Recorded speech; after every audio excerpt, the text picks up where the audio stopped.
what I'm saying? Yo, bro, we have to go to the Shisha Lounge. It's amazing. I was there last time with the girls. It's super good. I'm there with James. Remember James as well? I was there with James and his girlfriend and my girlfriend. It's a super nice spot, super cool, great place, great food, great music. The customer service is amazing. Best spot in Dubai. Trust me, we have to go. Firstly, he's like, you know, I think we should go here. It's pretty What's good. cracking, y'all? We out here, Solo 24. I'm listening to Hassan Hader, and this guy is a legend. He's making a ton of money. You guys should subscribe to his channel. Join New Money if you haven't. Follow him on Twitter. Essentially, what he's posting on Twitter now, he's switching it to YouTube, and it's amazing. And you guys should listen. It's a positive, successful person to listen to. I know I'm not successful right now in terms of financial wealth, mental, physical, spiritual, etc. But this man, he's on top of his financial wealth. He's physically in shape. You guys should definitely subscribe, tune in, and I'm gonna let this thing play while I get a Fortnite dub. Let's get it popping. Let's go. Where are we gonna go? We're gonna go to my spot because I'm way more convinced of what I'm saying, right? It's obvious. Who's more convinced has the stronger frame. Who has the stronger frame dictate whether the person buys or whether they don't buy. You're trying to convince the prospect that what you're...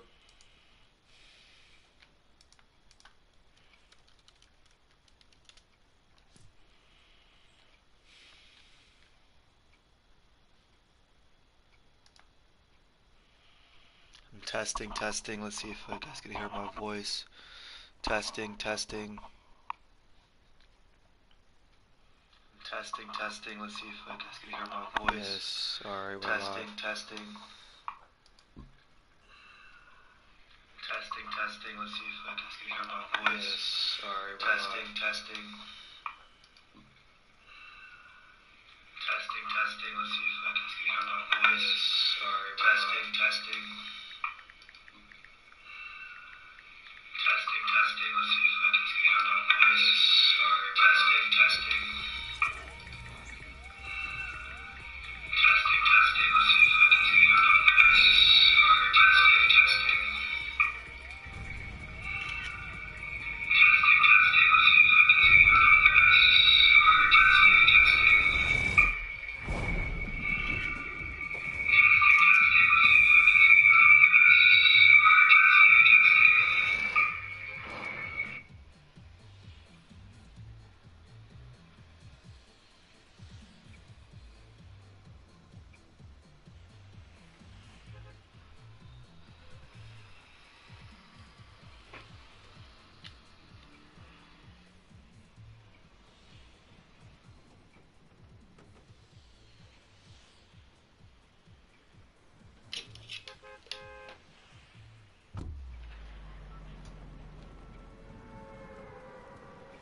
Good, and the prospect's almost trying to convince themselves and trying to convince you that your product isn't good enough and they don't want to give you down. But that's it. It's a battle of frame.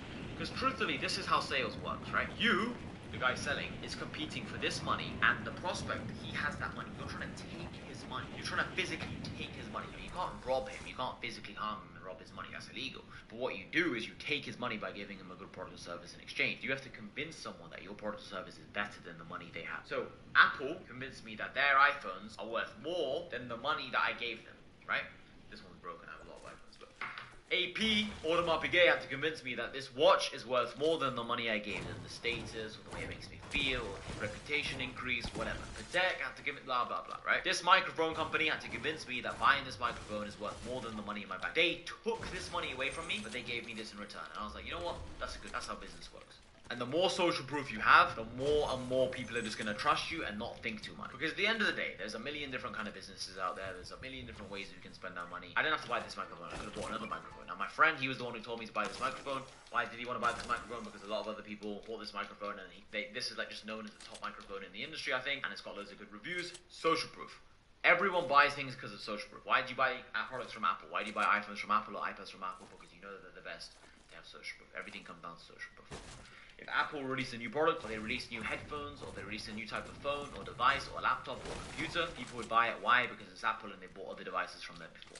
Simple as that, boys. And also, this is why it's super important to think about your social media image. A lot of you guys DM me and you have 3 followers, you have 4 followers, you have 5 followers, and you expect me to take your messages seriously as someone messaging me with 50,000 followers. I'm going to take the person with 50,000 followers way more seriously. Why?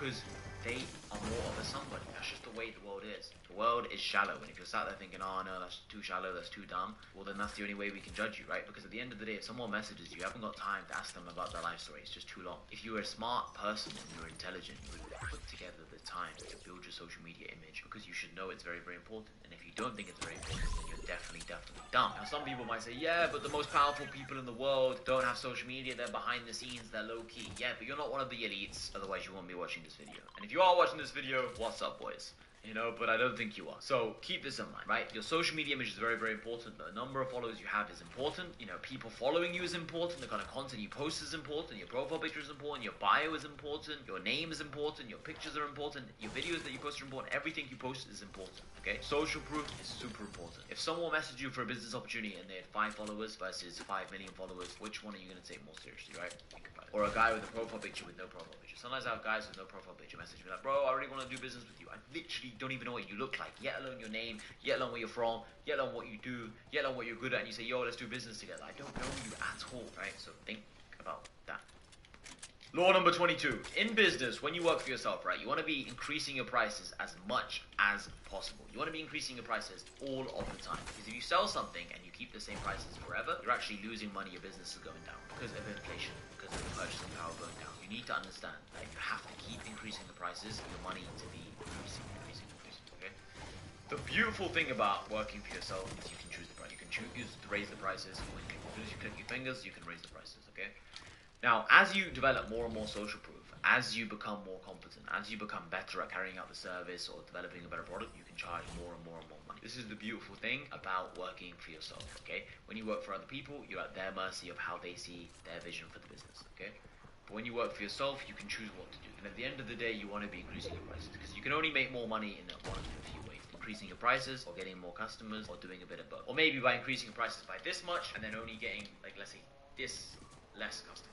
Right? If you increase your prices by 100% and you double your prices and you only lose 10% of customers, you're still going to be making way, way more money, right? So they're the 3 or 4 ways of making more money. Increasing your prices is an important part of that. Also, higher prices shows a higher level product, right?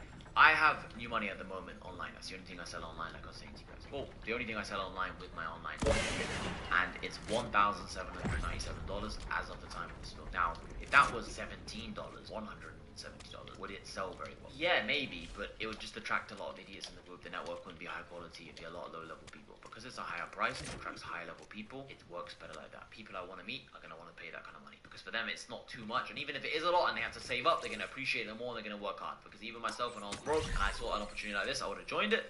But it's like, I'm the person I want to do. It doesn't matter if you're broke, it doesn't matter if you're rich. It matters about the kind of person you are and you want to become. If you make the price $17, it'll attract a lot of low-level people.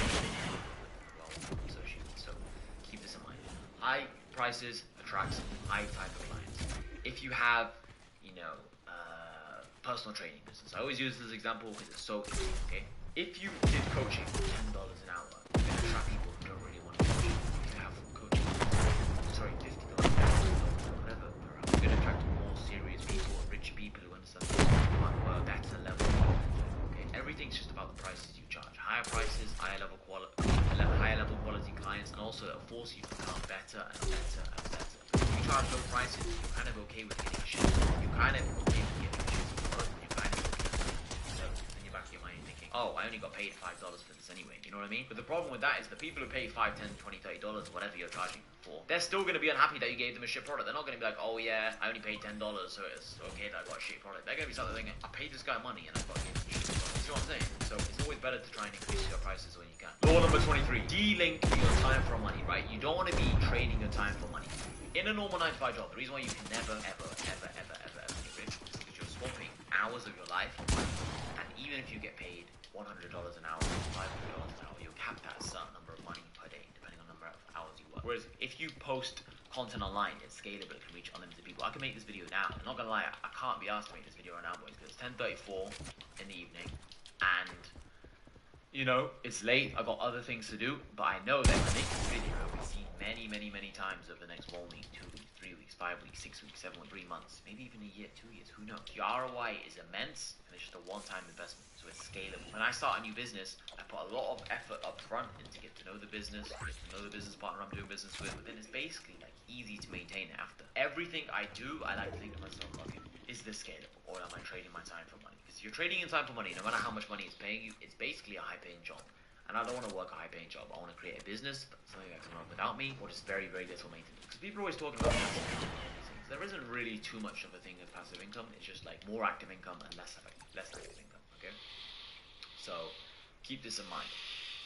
But you have to try and de-link your time for money. If you're always trading your time for money, you're not going to get rich. So for example, let's say you're a personal trainer. Instead of just doing coaching 1 hour at a time, $10, $100, whatever. It's way better to create a PDF that you can sell when you're sleeping. It's way better to create merchandise. It's way better to create supplements. It's way better to create a video course telling people how to bench press, telling people how to short press, telling people how to do pull-ups, right? Right? It's better to do all these things because then people can buy it when you're sleeping. You can have a website with all these supplements, all these products. And you can make money when you're sleeping. Or instead of doing like, let's say, consultation 1 hour, you could just do a group call, a group consultation call 1 hour. So maybe 20 people can pay you for a 1 hour consultation call, and then you make a bunch more money, and it's still the same 1 hour. Instead of doing 1 hour for each person, it's just 1 hour, 20 people, and then it becomes more worth your time, right? Because obviously if someone said to you, put 1 hour of your time into doing this, but you're going to get paid $50,000, $20,000, you're going to do it, right? You don't want to be working 1 hour of your time for $100. You're never going to get rich that way. You see what I'm saying? So try and de-link your time for money to make way more money. This is law number 24 is going to be talking about selling the advantage of the product or how it's going to help someone, not just the exact like features of what the product is. For example, back to the personal training example. Instead of telling people, yeah, buy this whey protein because there's this much percentage amino acids, this percentage whey, this percentage, the other protein that starts with a C, casein I think it's called, this creatine, that BCAA, no one really gives a fuck. People want to get jacked. People want to look good. People want to, be confident talking to women. People want to feel good about themselves. They want to have higher energy levels. They want to feel more healthy, right? This is what people want. Sorry, what's the thing about it? No one wants, right? No one wants to know the exact details of the product. No one cares. This t-shirt has 46% cotton. Tap the screen, you guys. What's up, Sylvia G? What's up, Jessica, Alicia, VJ? What's up? What's up? Tune in live. I'm live right now on YouTube, on TikTok. Why should someone give you that money? So they can have a glass that's made out of 62% English glass, 1% Chinese glass. No. They want to buy this cup because it looks cool, it'll be nice at the dinner table when the guests are coming around, whatever. Why is someone going to buy this light? Because it keeps me woven. Why does someone want to buy this microphone? It's good quality, it makes the videos higher quality audio. Very, very simple. I don't give a fuck how this mic was made. I don't care about what material they use on the microphone. I don't care about any of that. I just want a good quality microphone that always works, that's high quality. That's it. Sell the benefits, not the features. Sell the advantages, not what the actual product is. Okay? Super important. So like for example, when I bought this laptop, I didn't ask them, yo, what gigabyte RAM, this and that. I just thought, okay, I need a laptop. I know Apple are good. I have my MacBook Air or MacBook Pro. And I said, are you like a big gamer or whatever, or you're just kind of using it for normal like work, a bit of normal like. I was like, look, bro, I'm not a gamer. I'm just a normal dude. Blah blah blah. Okay, buy the MacBook Air. Just chose the size I liked. Done. This size works for me. I like it. Very easy. Sell the benefits, not the features. Law number 25. Social media is king. Social media is number one. I see so many people talking about real estate. Oh my god, bro, should I invest in real estate? No. What you should invest in is digital estate. You should focus on becoming bigger on social media. You should put your time and effort into becoming bigger, growing more influential on social media. Because if you spend all your time investing in real estate, okay, maybe you get property and it makes you 2-3 grand a month. Passive income, right? Passive income. When you can spend all that time, energy, effort, resources into growing an Instagram page, growing a TikTok page, and then you can make millions and millions a year if you have a good product or service which people like. That's what a lot of people don't seem to realize. With social media, you can now make unlimited money, literally unlimited money. You can make content online, and if it helps people solve their problems, they can pay you money, right? That's it. Why aren't you guys doing it? There's something you guys can teach other people. There's something you guys can create. You can sell some clothing. You can sell a mobile phone case. I dropped my phone and it's cracked here, right? I don't like most mobile phone cases. Maybe you can start selling mobile phone cases which are really cool. You can sell them $40 per pop, right? If they're super cool, people will buy them. You don't need to sell that many and you can make a bunch of money. What's 40 times 2,000? $80,000. It's not too difficult to sell 2,000 mobile cases, right? If you get some good ads running and all these kind of things. Social media is king. Learn how to use social media, learn how to use Facebook, learn how to use Twitter, learn how to use Instagram, learn how to use all these different kind of platforms. Choose one of them, really stick to that platform, and watch how your life changes. Social media is king. Back in the day, everyone was fighting over land in actual countries. Obviously, this still happens to this day, but now everyone's fighting for digital real estate. Everyone's fighting for ground or land or influence on social media, right? Because a lot of people say, yeah, bro, but I'm not really trying to sell anything on social media. But whatever you guys are good at, let's say it's, like I said, video editing, YouTube, thumbnail, whatever. If you had a bigger social media presence, it'd be easier for you to get clients. It'd be easier for you to network with other like-minded people. So you want to be focusing on social media. It's super important. Law number 26. Your customers are waiting for you. So many people are scared of putting themselves out there. They're scared of dealing with the rejection. They're thinking, oh my God, this market's too saturated. What you guys need to realize is there are so many people waiting for your product right now. There's so many people waiting for your service right now, okay? They're literally waiting for your product to be put in front of them. They're waiting to see your YouTube video. They're waiting to listen to your podcast. They're waiting to listen to your story. They're waiting to listen to you. They're waiting for your website to be posted. Like, they want to see your tweets. They want to see your Instagram pictures. You always should be thinking there's a gap in the market. Don't be one of those guys who are making it harder for themselves. Like, oh no, there's no gap in the market for this. I don't think I can do this. Don't think like that. Think to yourself, okay, I can do this. Think to yourself, I can pull this off. Think to myself, people want to see me. Okay? This is how you should be thinking. Your customers are always waiting for you. They're always waiting for you.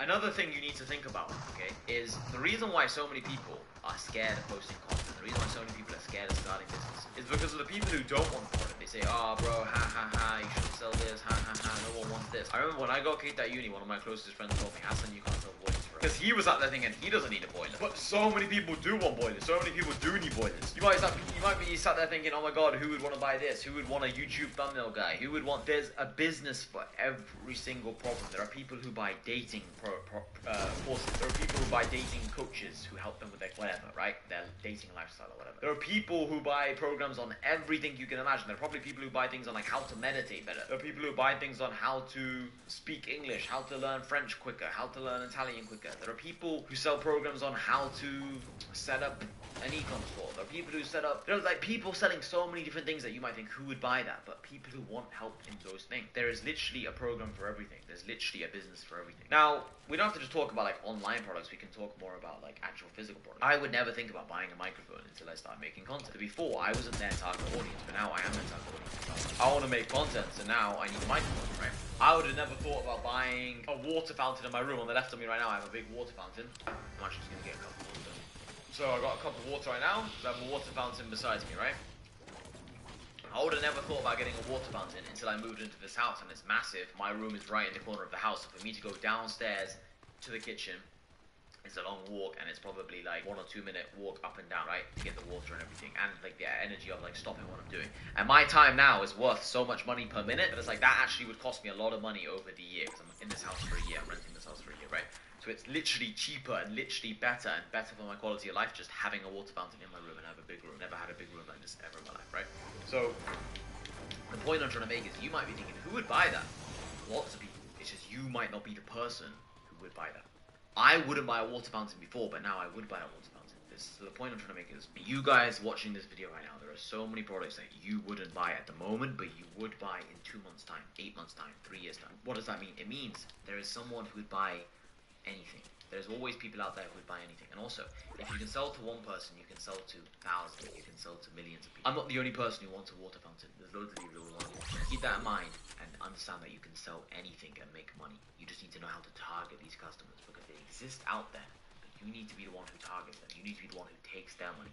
Don't let the other water fountain company take their money. You need to be the guy with the water fountains taking everyone's money. Okay? Not water fountains, like the water jug things. I don't even know what you call it. Because imagine how many people told Jeff Bezos, no one wants to buy books online, no one wants this Amazon bullshit. Now look at him, right? Law number 27. Mix business with pleasure, okay?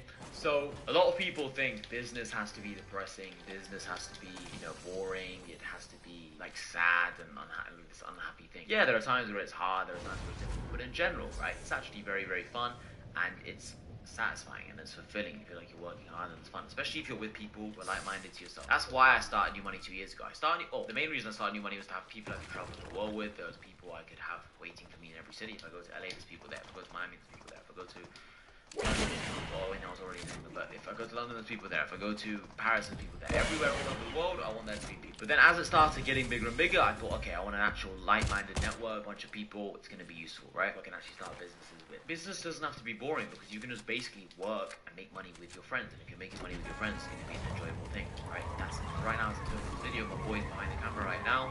He's just out there chilling on his phone, but if there's any problems with the camera, if it runs out battery, he lets me know, fix it. Okay, so we're both being productive. He's doing something productive on his phone, I'm filming this video, and he's helping me out with this, okay? That's how you need to view business. If you're doing it with your friends and you're doing it with like-minded people, it's fun. If you're not inside your money at the moment, get inside your money, boys. It's going to help you out tremendously. There's 1,300 people as of the time of this filming who can help you make money, okay?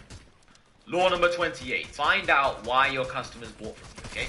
So, a lot of people, right, sell a product and then they don't know why their customers are buying from them. They don't know why people signed up to their personal training. They don't know why people bought the water pump. They don't know why exactly people bought the pump, right? They might know like where they're getting the traffic from, like what's Facebook ads, or people organic, or whatever, cold calling, or door sales. But they don't know why people are buying, why people are trusting them. You should be asking your customers why they bought. By the way, boys, this light is super bright. So again, in my eyes, like here with the light, so I'm getting used to this YouTube light. If you know why someone bought from you, then you can use that again in your marketing and marketing and marketing. So for example, I know people join New Money because of my conviction and because they want a like-minded brother. So in my marketing, I talk about how it's a like-minded brotherhood, and I talk about how I'm a fucking man and I am myself and I'm authentic, and it gets more people who want to join this authentic.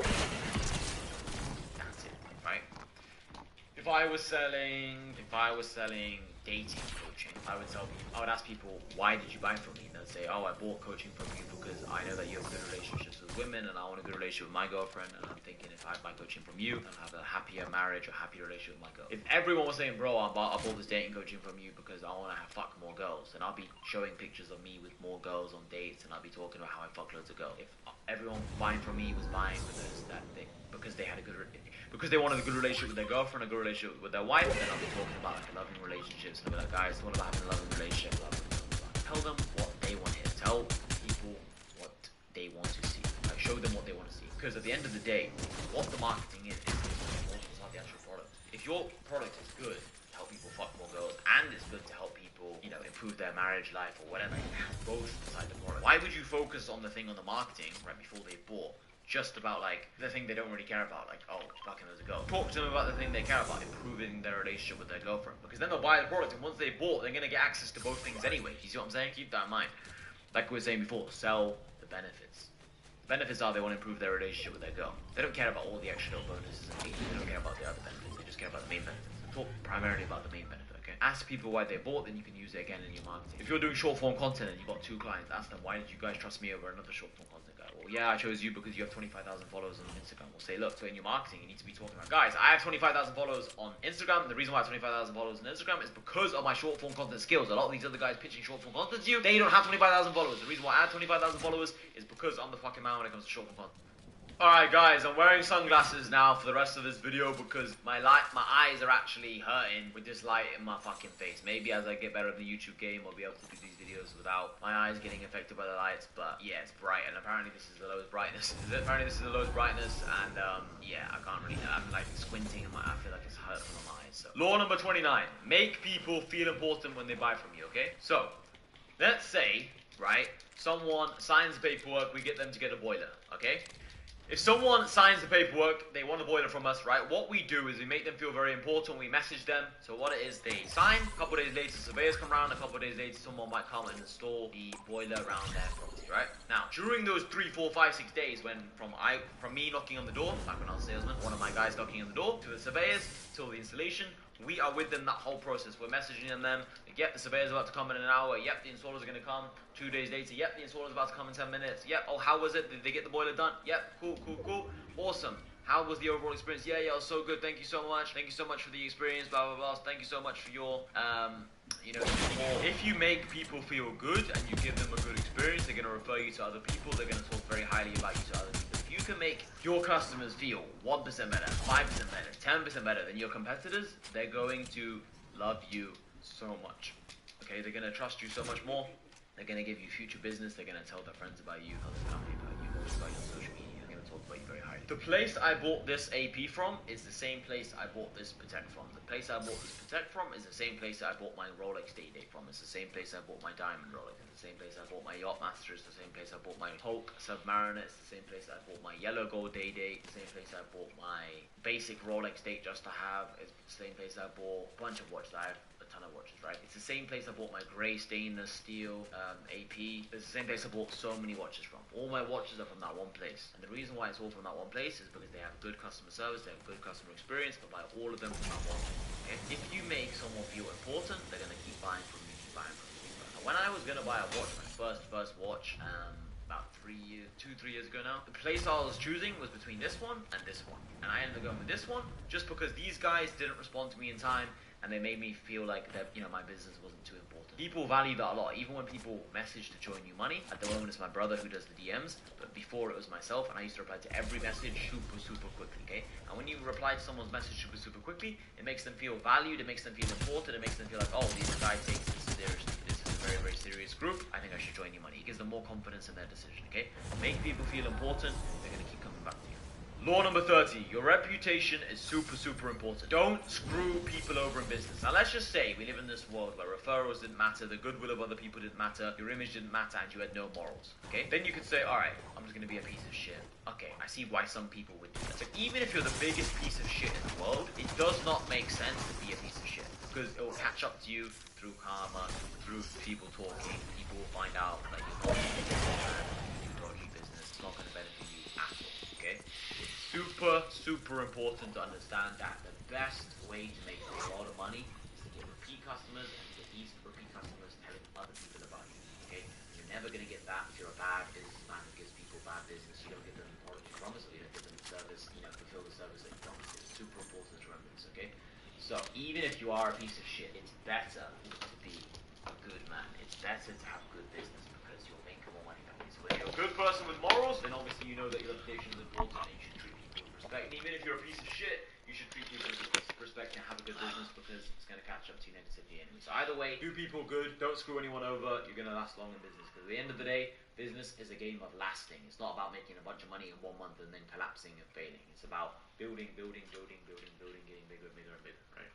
Law number 31. When you're choosing staff members, or when you're choosing people to work with, choose people who are very loyal, and people who you feel like will stay with you for a very long time. Don't choose people just because this person's 1% more competent than this person. Don't choose this person because he's already 1% more competent than this person. No, choose the person who's the most loyal. Whoever's the most loyal can be trained. If someone's loyal, that's the most important thing. Nothing else matters besides loyalty. Okay? That is number 1. If you have loyalty, you have everything else. Without loyalty, you have nothing. Loyalty is number 1. Everything else is secondary, third, fourth, fifth, sixth. Okay? Loyalty is number 1. Focus on that. Everything else. It doesn't matter if someone's 5% better at planning website. It doesn't matter if someone's 10% better at selling. It doesn't matter if someone's 20% better at writing emails. You can train people. Loyalty is number 1. Because if someone's dedicated to the cause, and they're dedicated to you and your business and your projects, they'll work with you. They'll figure things out. You can train them. They can train themselves. You can find someone to train them. Loyalty is number 1. Okay? That's why, like I said earlier in this video, it's so important to work with your family and friends, because you know they're going to be loyal to you. Now, if you have bad friends, yeah, maybe they're going to be disloyal to you, but you shouldn't have bad friends.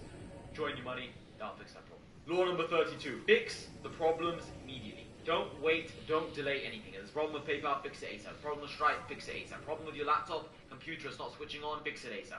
Problem with one of your staff, fix them ASAP. Problem with your payment processes, fix it ASAP. Problem with your social media, fix it ASAP. Problem with your profile picture, fix it ASAP. You're not getting any leads, focus and find out why you're not getting any leads. Problem with one of your ads you're running, fix it, run a new ad. Problem with anything, fix it ASAP. That's the best advice. Truly, this point is related to speed, and this go together, right? Speed and just doing things instantly, and whatever problem comes up, you just fix it instantly, is super important, okay? Let's say I find out this microphone doesn't work anymore. Do you know what I do? The first thing, I'll think, why the fuck is this not working? I might ask someone why is this not working. Second thing, I'm just going to order one straight away. I'm not going to wait. Broken, we're buying a microphone, right? If I'm not getting any leads, I'm going to find out why. If my YouTube channel's not growing, I'm going to be like, why is this channel not growing? Okay, I need to start making more videos doing this. Now, if my YouTube channel's not growing, but I'm just not doing any work, then I'll be like, alright, just because I'm not really trying with these videos, very low effort, I just need to increase the work rate, right? But you should know, or you should be thinking, okay, why is this not working? Take a bunch of action, and then ask yourself, okay, why is this not working? And if it's not working, even after you've taken a bunch of action, then you need to change something ASAP. Don't wait. If you're not making any sales, change it ASAP. If you're not getting any attention on social media, change it ASAP. Don't wait, don't delay, everything now. Fix the problems immediately, watch how much money you'll make over the next couple years. That's what I meant to say. Alright, law number 33. Analyze everyone. Don't discriminate with who you're analyzing, with who you're studying. If you know someone's making 10k a month and you're making 3, analyze what they're doing. If someone's making 50k a month, analyze what they're doing. If someone's making 400k a month and you're making 2k a month, analyze what they are doing. There's always someone who can teach you something. Okay? You can always take one trick from him, one trick from her, one trick from that person. You can learn from a bunch of people. Okay? There's always people to learn from. Whether it's on social media, whether it's offline businesses, whatever. The reason why I became so good at sales is because I used to just take one little lesson from each colleague around me. One lesson, one lesson, one lesson, one lesson. I was taking all these different lessons from people, okay? And because I took all these lessons, I became very good. I just added it onto my list of skills, my list of selling ability, if you want to call it that. Added it to my arsenal, my toolkit, and then I became very, very good. I just analyzed everyone around me. Don't discriminate who you learn from. Never think you're too good to learn. People who make a bit of money and then they just start talking. This is how I make money. That's how I make money. They're dumb.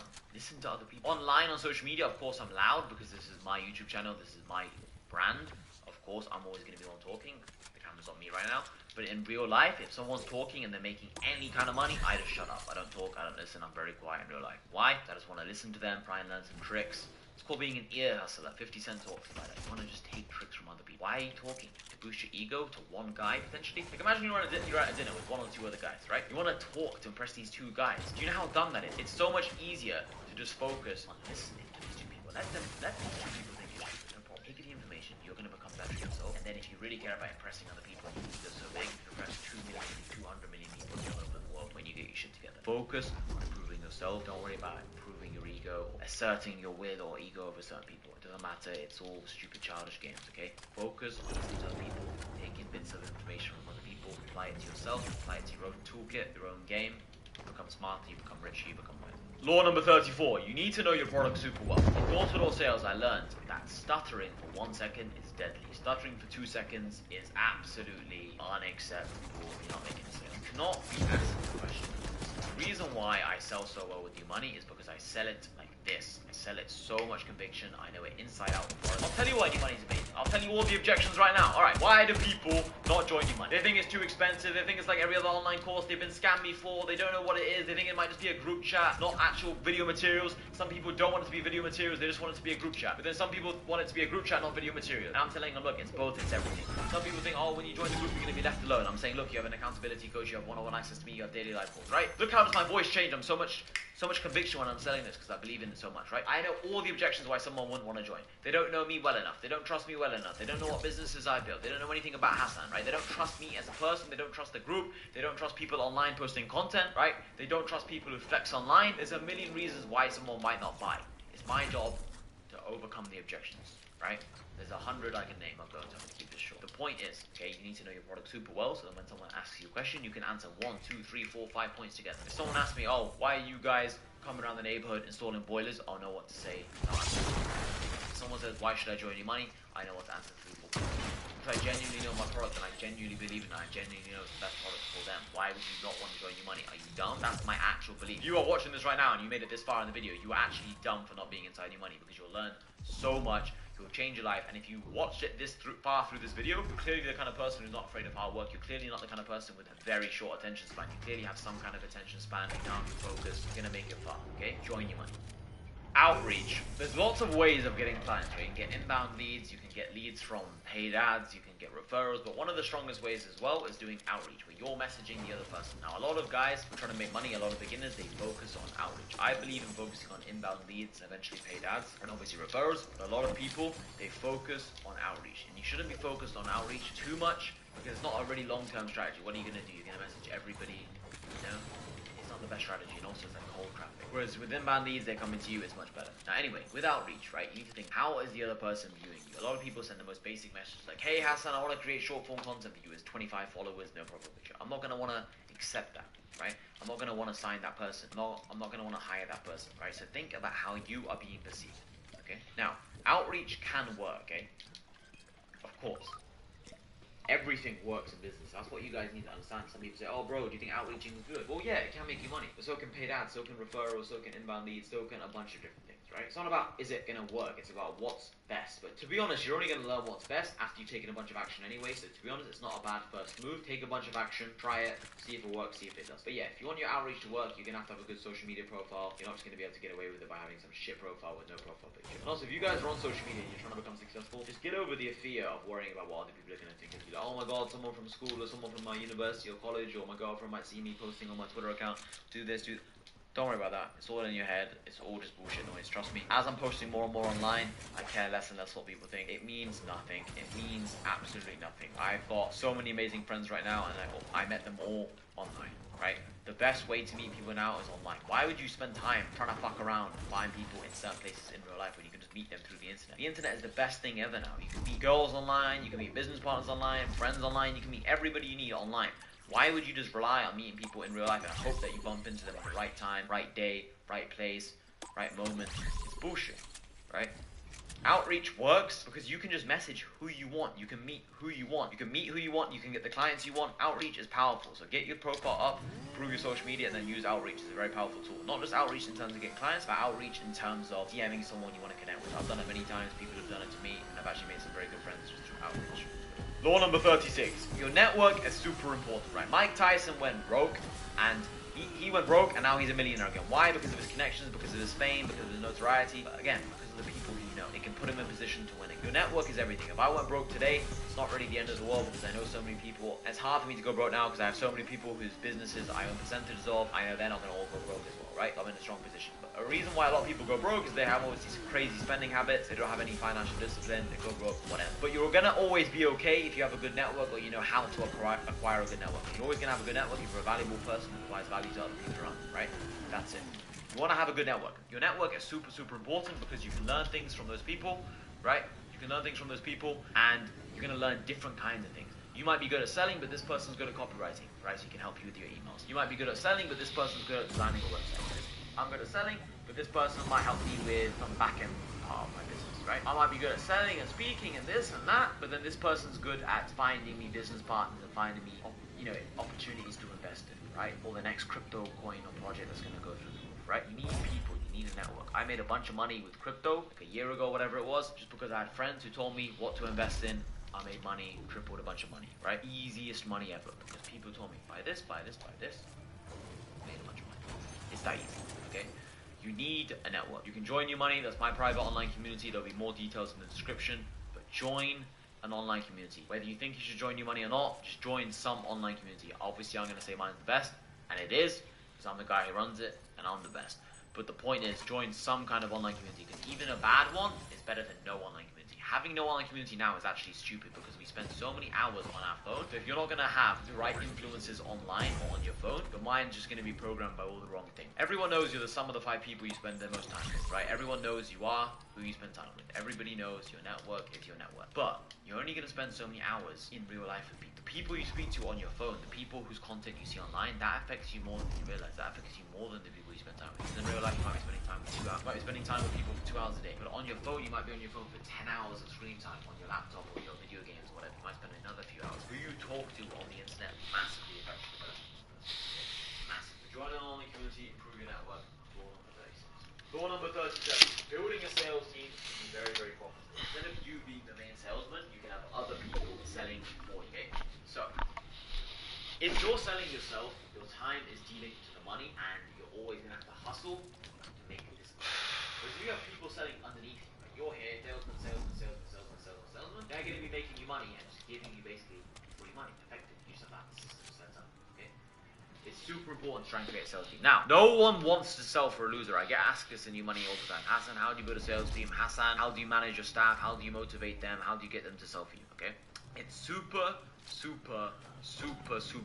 important, right? Be a winner. It's super important to carry that winner's energy, to carry that aura, to carry that swag.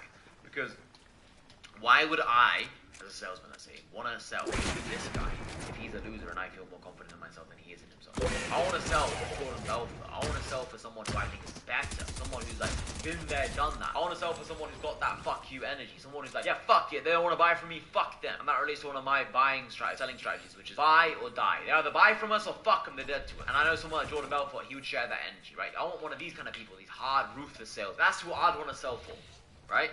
because that'll make me feel like, yeah, fuck yeah, let's make some sales today, right? I don't want to sell for some pussy. I don't want to sell for some loser. So yeah, guys, maybe today we can make a couple sales. Fuck that. You want to be selling for winners. So how can you manage your sales team? By being a winner yourself, by being a leader, by telling them all that they're all going to make a fuck ton of money if they stay loyal, if they stay dedicated to the cause. And yeah, you reward them as time goes on, right? But it's about you being a winner, then people want to work for you. Because it's not even about the money, then they just want to learn from you. Because at the end of the day, people are selling underneath you and they're selling for you. They're basically just getting a free sales mentorship, right? It's not even about the money they make working for you. It's about the mentorship. It's about being close to you as a friend, as a person. Law number 38. Don't take things so personally. I see so many people try and make money and then they get offended by their friend doing something, or they get offended by someone in their market or a competitor doing something.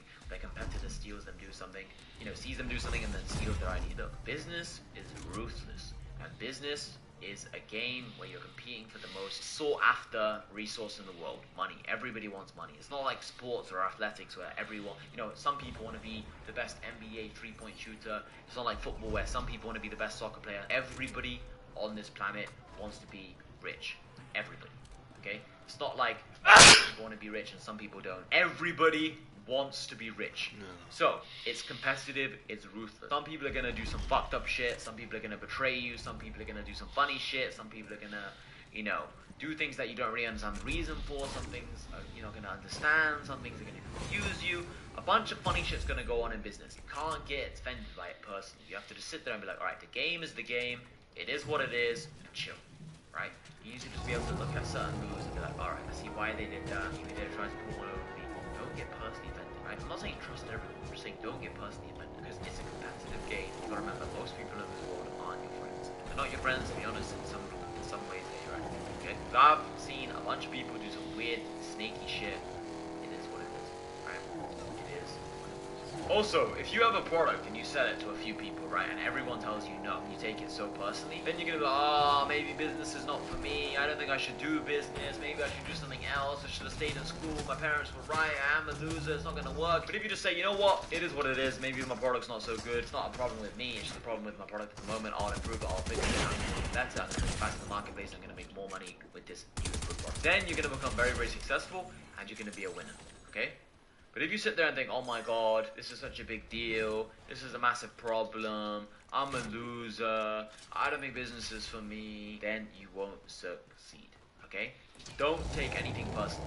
If the market's telling you you're not good enough, whether it's you not growing on social media, whether it's you not making money, whether it's girls not liking you, it's not personal, it's just you at the moment, right, aren't at the right standards. But you can improve these things, you can work on yourself and you can reach those standards. I think there's nothing better in life than getting rejected by the market and then saying, you know what, I'm gonna fix these things, I'm gonna make these changes. Alright, no girl likes me, maybe it's because I'm super insecure. Okay, why am I insecure? Because I'm really weak in the gym and I'm overweight actually, and weak, and I'm shy, and I've never really spoken to a girl, and I've got no money, and I've got no purpose, my whole life is just spent jerking off, right? Of course you're gonna feel insecure about yourself, right? It makes fucking sense. So don't take things personally, just think, okay, how can I improve myself, or how can I improve my business, how can I improve my network, join your money, how can I improve my connections, all these things, right? Law number 39, don't worry about the market so much, don't worry about inflation. I see so many people worried about inflation, okay? Now, people are saying, Hassan, how do you deal with inflation, how do you deal with the purchasing power going down? There's only one fix for all these problems, gentlemen.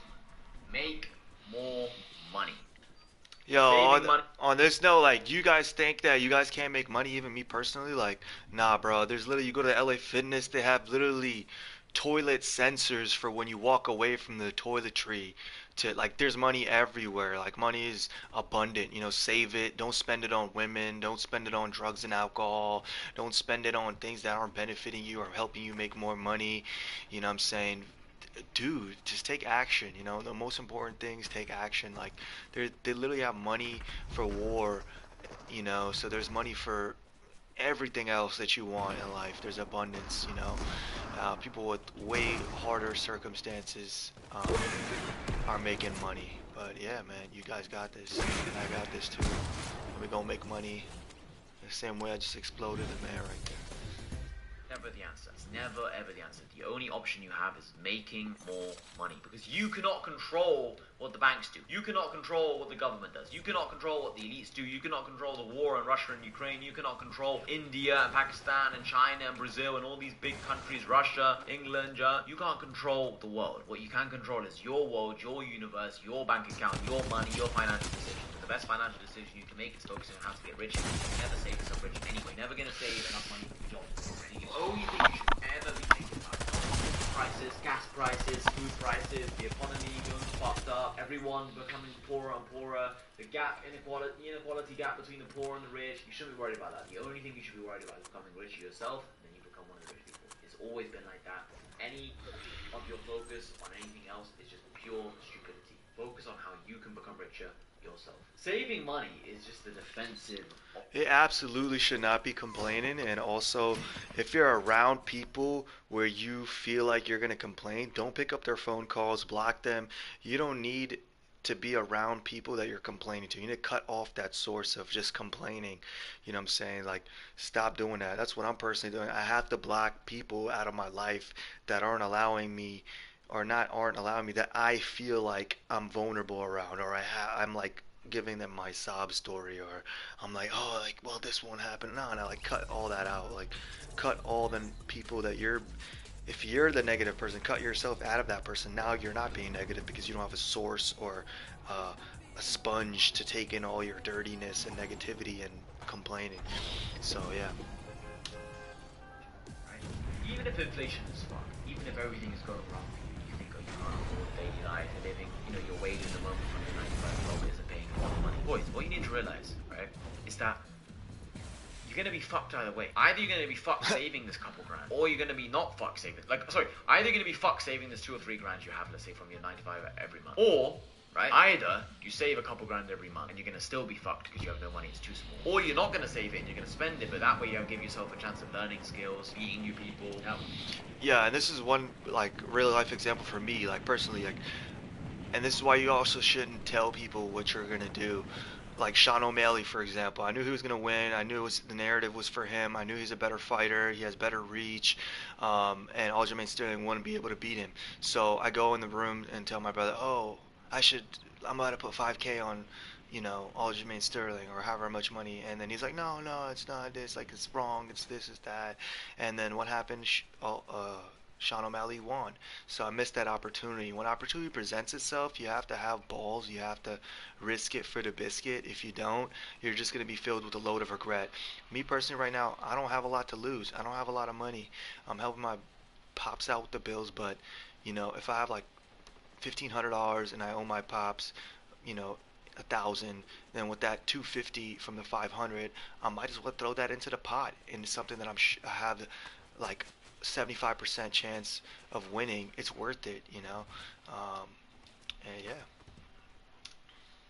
Traveling, and you have somewhat of a chance of getting to the next level, right? Saving is never the answer. I'm always selling guys in my Telegram channel. If you want to join, click the link in the description below. I'm always selling guys in my Telegram channel. Get a sales job. I started off with door-to-door sales. I'm still involved with the industry, but I don't knock on doors myself, obviously, anymore.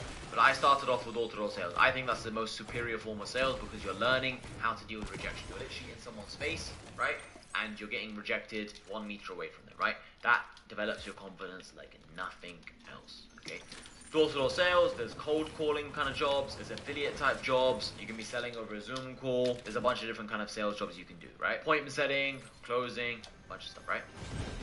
Do anything, just get used to selling. Once you get used to the idea of selling a product or service to someone, convincing someone to buy a product, right, and giving you money, it's going to change your life forever. It's going to give you a different kind of business confidence than anything else, because once you know you can sell, you're always going to be confident. Because I'm confident because I know I can sell this microphone, I can sell this cup, I can become a middleman for watches, I can have my own watch shop, I can make money doing anything. I'm not worried about any recession, any economic crisis. I don't worry about shit, okay? The reason why I don't worry about anything because I know I can sell. For you guys who get yourself a sales job, if you guys right now are working a 9 to 5 job, don't be so focused on like, oh my god, I have a 9 to 5 job right now, I'm trying to become rich. Think about, okay, step 1 to step 2 to step 3 to step 4 to step 5. Okay, what's step 1? Right now you're working a 9 to 5 job. Cool. Could you replace that 9 to 5 job with a sales job where you're getting paid commissions? Then it's going to force you to learn sales. It's going to force you to make, work harder because you're only getting paid on commission. It's going to motivate you to make even more money, right? Eat what you hunt, right? With commission sales job. That's step 2. Step 3 might be working Uber on the side. Step 4 might be, starting an e-com store as well. Step 5 might be getting rid of the Uber job, then you can focus more on the e-com store. Step 5 is your e-com store is now doing very, very well. Now you can quit your sales job, right? For example. But your sales job is going to give you skills that you're going to use forever, right? Speaking, negotiation, confidence, dealing with rejection, higher energy levels. Law number 41, gift of the gab. It's super important you know how to speak well. If you cannot speak well, people won't take you seriously. Knowing how to speak well will make you millions more. Look at Conor McGregor. He was an amazing fighter. In his day, he was the best fighter. He was in his prime, right? He was the best. However, the reason why he became a global superstar was 100% because of the way he spoke. If he just knocked people out and he just kept winning, he would have been big, but he wouldn't have been like Conor McGregor. The reason why he's such an iconic star, arguably the biggest combat athlete, you know, in recent time, is because of how he spoke, right? He's an amazing fighter, but the reason why even to this day he's the biggest is because of how he spoke, right? There's lots of fighters now bigger than him. But it just shows you, gift of the gab, the ability to talk well is super crucial. Now, if you guys are the type of guys to stutter a lot, you talk really slowly, you have no energy when you speak, guys, I'm telling you, man, you need to work on it, okay? People really judge you on this. People always say like your physique's important, the way you look's important, and it is, and I say that a lot as well. But I really believe you're judged more on how you speak, and it's more important than your physique. I really believe that, right? Now, someone might be like, yeah, but Mike Tyson. Okay, if you're literally the best boxer ever, one of the best boxers ever, okay, maybe you're excused for how you speak. But even then, Mike Tyson spoke very, very good. It was just his voice was high-pitched. But he actually was a very good speaker. He was very good with words. His vocabulary was amazing. He was actually pretty good, okay? But in general, how you speak, your energy, it tells a lot about you, right? What's that word? I think it's called physiognomy or some bullshit, right? What's the word, bro? You know that thing people say on Twitter, like your face, physiognomy? You might not know it. Anyway, people say this word is like, by looking at your face, they can tell what kind of person you are. There's also like a voice physiognomy, whatever the fucking word is. I don't even know that word. The point is, how you sound is super important. If you sound like a geek, if you sound like a nerd, if you sound like an idiot, no one's going to want to do business with you. That's it, okay? Law number 42, the value equation, okay? By Alex Hormozi. I'm not going to explain it. If you care, go watch him. Can't be asked to explain it, okay? Keep it real with you, I can't be asked. Law number 43, income isn't created equally. Now, money spends the same. 10k is 10k, 50k is 50k, a million is a million. How you spend it is always the same. How you got the money doesn't really matter because you spend it, right? How you spend it is the same. But, sorry, let me say that again. How you spend it is the same. If you have $1 million right now in your bank account, you can spend it the same way, whether it's earned from selling boilers, whether it's earned from selling microphones. It's all the same. However, how you earn that money is very different. How Salt Bae earns money now is very different than how he used to earn money.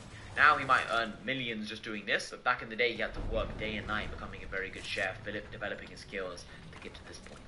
So as you progress in business, it becomes easier and easier and easier to make money. Okay, it becomes easier and easier to make money. So it's your job to go from level 1 to level 2 to level 3 to level 4 to level 5 to keep progressing. Okay. Always progress, always push forward, never take time off, never take days off, progress, because as you progress, it becomes easier and easier to make money. Right now, you guys might be working a 9-to-5 job and you're stressed as fuck. Your parents are arguing with you to make 2k a month. In the future, you're going to make 2k a month for a 1-hour consultation call. In the future, you might make 2k a month completely passive, or very, very passive. As I said before, it's like a spectrum, active income and less active income, okay? It's the spectrum, right? So in the future, you might make 2k a month really passive, right? Still not fully passive, but pretty passive, right? In the future, you might have so many businesses with business partners where you're just making 2k here, 25k here, 40k here, and you're not doing too much work just because you've invested your money, right? At the beginning of your business journey, you're working for the money. As time goes on, the money is working for you. The money makes more money, okay? Keep that in mind. Income isn't created equal. The 10k you work hard to make now is going to be much easier to make that same 10k in the future. Only if you work hard and you do the right things. That's why so many guys go so hard in their late teenage years, in their early 20s, mid 20s, late 20s, even early 30s. So the logic behind it is, boys, if you put in the grind now, you put in the graft now, for the rest of your life, you live to 80, 90, whatever years of age, you can live like a king, and you can live an amazing life with your family, your friends. That's what it's about. The reason why I work so hard now, I know I put in the graft now. I mean, to be honest, I already can retire, obviously, but if I really put in the graft now, I'm in a position where by the time I'm 30, I'm super balling, like super balling. Okay? And that's how you guys should be thinking as well. At 28, I don't really want to be just sat on the beach drinking cocktails. I don't really have the appetite to do that. When you're 35, you got loads of kids running around. It's more appealing to do that, right? It's more appealing to build a sandcastle with your kids on the beach and to sit there by yourself on the beach when you're 25, 24, 23, 21, 18, 19, at the peak of your energy and fitness, right? When you're young, you have all the energy and health in the world. This is the time to grind. This is the time to work hard. Don't be sat there wasting time, okay? Law number 44. You're never going to get rich charging high prices. And I guess this relates with one of the previous points we talked about, how you should be always looking to increase your prices. You're never going to get rich selling a cup for £1 unless you sell millions of fucking cups. It's too difficult. It's better to try and find a way to charge £5 for the same cup. Put some fucking bullshit aside. Or just really think of a way to just charge charge more for the same product. Say it's a gold cup, say it's a diamond cup. Do anything to try and increase the price of this one cup. Selling this cup for £1, you're never going to get rich, right? Selling a PDF for $1, you're never going to get rich. Think of a way where you can make more money selling the same thing. Increase the prices. How? Make better quality, make your marketing better, target different kinds of clients, try and make more money doing the same thing. Because there are so many personal trainers making millions, and there are so many personal trainers making no money. I have a friend, a lot of you guys will know him, H is Tiki and he makes a lot of, well, he made a lot of money selling his PDF workout plan. He made over $1 million. He talked about that publicly. He made over £1 million because he sold a lot of fucking copies, right? It's that simple. He got a lot of attention. I made a lot of money. Okay. Now, he sold his PDFs for like £20. A lot of people are trying to sell their PDFs for like £5. To be honest, he could have sold them for a bit more money, but obviously it worked for his market at the time, blah, blah, blah, right? He found a gap in the market, he took advantage of it. But the point is, it wasn't £3, it wasn't £4. £20 is like a big enough amount where you can make some good money, okay? £2 is just too small. But always look to increase your prices and have high prices in general. Law number 45, create urgency. So if you look at all these e-com websites, all these websites online, whether it's clothing website or whatever kind of website, they're always saying, buy now, get 25% off. Buy now, in the next 4 hours, you get this discount. They're always talking to you about buy now, buy now, buy now. They're never telling you buy next week and you get this discount. They're saying buy today, buy within an hour, buy within 2 hours and use a special code for 10% off. Why? Because they know human psychology. And human psychology is 99% of humans are lazy as fuck, including me. Sometimes I think to myself, oh, everyone's lazy, but then I check myself and I think I'm lazy as fuck because I don't do anything unless I need to do it right now. I know right now I need to do this video. I should do this video. I have to do it right now, right? If I said I'm going to do it, I'm going to do it. But if there's something I can avoid doing, I'll try and find a way to avoid it. That's how people are. People avoid things unless they have to do it. So it's your job as a salesman, it's your job as a marketer, it's your job as a business owner to think, how can I get people to buy right now? If I owned a dental clinic and I was doing teeth whitening for people and I was doing veneers for people and I was doing whatever other dentists do, right? Checkups in general. I wouldn't say to people, yeah, this is my dental practice, blah, blah, blah. I'd say, next 2 weeks, everybody who gets teeth whitening will get 50% off. You'll get a ton of attention, ton of leads, whatever. It's your job to get urgency under any cost, okay? People are lazy, they're not going to buy. Whether you're selling clothing or the dental practice thing, the example we just gave, whatever you're selling, use urgency, okay? If you look at every single website, every single company, every single brand, they want you to buy now. They don't want you to buy later, they want you to buy now. If they make you buy now, then it's money in today. And like we said with the hotel room principle, don't worry about it in 3 weeks time, don't worry about it in 6 months time. We want money now, we want money today. If you keep thinking, I want to make money today, then every day you're making money. You know you're actually going to be very, very rich. You're going to be very, very wealthy. You're always making money today. Like we said before, focus on the daily. A lot of your problems, guys, is you focus too much in the future. If you're always thinking about now, today, and you're filling up your pockets today, you're always going to be making money. You're always going to make money. You're always going to get rich. Don't worry about the future so much. Worry about today. Create urgency today. If you create urgency today, you'll make more money. That's why you see so many people say, sale lasts 24 hours, 10 more people and this will close down. Urgency, urgency, urgency. Law number 46. The easiest way to make money is through repeat customers. You've already mentioned this before, but the easiest way you guys can all make money is through repeat customers. Instead of trying to convince people to buy again from you, it's just easier to sell to someone again. Starbucks, like we mentioned earlier, makes so much money because they have repeat customers. Imagine trying to convince every single day a new person to buy your cup of coffee. Imagine how difficult that is. Instead of just convincing the same people to come back again. Oh, morning coffee, morning routine. It just becomes part of their day. Go to Starbucks, buy a coffee, everything's good, right? Everything goes down to this, okay? Repeat customers, repeat customers, repeat customers. Every major business has repeat customers. Twitter, now they're charging for Twitter Blue. They have repeat customers. Instagram, Facebook, Snapchat, all these social media have repeat users, right? Starbucks, repeat customers. McDonald's, repeat customers. Burger King, repeat customers. KFC, repeat customers, right? This microphone company, they will have repeat customers. If I want to get another microphone now, I'll buy from this maker right here, right? Every big business, every big customer is repeat customers. But think about a gym, a busy gym. They have subscription services. You like the gym, you continue, you subscribe, you carry on paying month on month. Repeat customers is the easiest way to make money, and you guys should be thinking about ways to incorporate it into your business. If right now you have a singular price point and it's only a one-time price, think how can I get people to pay every week, every month, every year, every decade, whatever, every 2 years, 3 years, whatever. How can I get people to pay more often if they like it? How can I take advantage of repeat customers? How can I upsell them something else? How can I sell them something else if they like me, if they like my product, if they like my business, if they like my website? Oh, they bought this white t-shirt, why don't they buy the same polo but the black t-shirt, right? Give them 50% on the black t-shirt. If they buy the black t-shirt, they get 50% on the white t-shirt. They get the white t-shirt, they get 50% on the blue t-shirt, right? You want repeat customers. Incentivize people to stay with your brand, incentivize people buying from your business, not anyone else's business. Analyze where the demand is and then supply it. Law number 47, okay? People try and sell things that are so unique and special instead of just seeing what sells and then sell that. Instead of thinking, oh my god, what is such a genius business idea that will make me money? Think, okay, personal trainers make money, guys with their e-com store selling merchandise makes money, this makes money, that makes money, that makes money. Alright, I'll choose this. Don't worry about coming up with a new invention. There's no such thing as a magical utopia where you're the only person who's made money with that thing and now you're gonna make money forever. Does not exist, okay? Does not exist. The only thing you can do is see something that works, put your own spin on it, put your own unique spin, right? And then do it better than the person you saw. That's it. That's all business is. Don't try and reinvent the wheel. Just do what you know works. It's the easiest way to just get started in business and make money because you know the demand's already there. Why would you go through all the effort trying to create a new product, trying to create a new service, right? And then it might not even work. There might not even be demand for it, and then you've wasted all that time, all that effort on something that doesn't work. It's so much easier to focus your efforts on something that works. You know there's demand, and then you supply the demand. And then you see, okay, come on, dude. This product, they're unhappy with this part of the product. Then you solve that problem, right? With the product, you give them what they want. Okay? Everything in business, like we said, is just supplying a product or service that you solve. That is it. Okay? Find what's already selling, and then sell it better. It's really simple. If you know that personal trainers giving out diet plans on keto, the ketogenic diet is selling very well, there's massive demand for it right now, there's huge demand.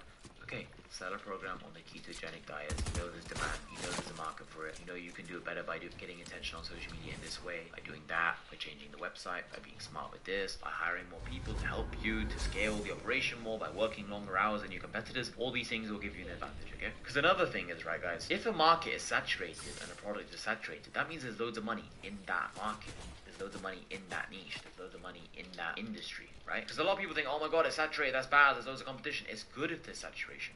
Because what that means is there's money to be made. There's people buying things in that industry. Law number 48. Don't be needy for the sale. Now, I'm always talking about how you should be hard selling, not soft selling. Hard sell, hard sell, hard sell. Buy or die mentality. But when I say don't be needy, I'm saying have that fuck you mindset. Have that abundance mind. If they don't buy, it truly doesn't change your life. Like if you guys don't like this video, it doesn't change my life. Now, if everyone doesn't like this video, I'm sat there thinking, okay, I've done something wrong, why is this not valuable, why are people not like this? But if only one or two people or a few people say I don't like this, but a lot of people say they like it, good. I'm trying to talk to the people who like it, okay? If people join your money, right, and they love it, good. They're the people I'm trying to talk to. If a bunch of people say, I don't want to join an online community, fuck that, they're not the people I'm trying to talk to. So fuck them. Right? Buy or die mentality. Don't be needy for the sale. You don't need their sale. What you need is you need to find the right people who want your product. Okay? And then they're gonna buy anyway. Okay? When I say don't be needy for the sale, I mean don't let any rejection affect you. Guys, your energy when you really need a sale from someone is weak, right? Imagine you really want to speak to that one girl. Imagine you really need business from that one customer because you're actually broke and you're actually, you know, horny as fuck and you've not been with a girl in years and years and years. Your energy is going to come across as desperate, it's going to come across as weak, and no one wants to associate themselves with that kind of person. Don't be needy, you'll make way more money. But yeah, boys, that's basically it. I hope you guys liked this video. It's a bit of a long one. I hope you guys liked this. It took me some time to film it because the camera kept running out. But yeah, leave a comment on what you guys want to see next, what kind of videos you want to see next, and I'll make these videos. And also, if you want to join New Money, which is my private community, click in the links in the description, you'll find out. Join my free Telegram channel, it's where I post daily voice notes. But yeah, follow the instructions, join New Money, and you know, you guys are going to change your life, right? We talk about making money, we talk about business, we talk about connections, we talk about all these things, okay? Join New Money, you're going to change your life, and I'm going to take this YouTube game seriously, so hopefully we see you guys in the next video.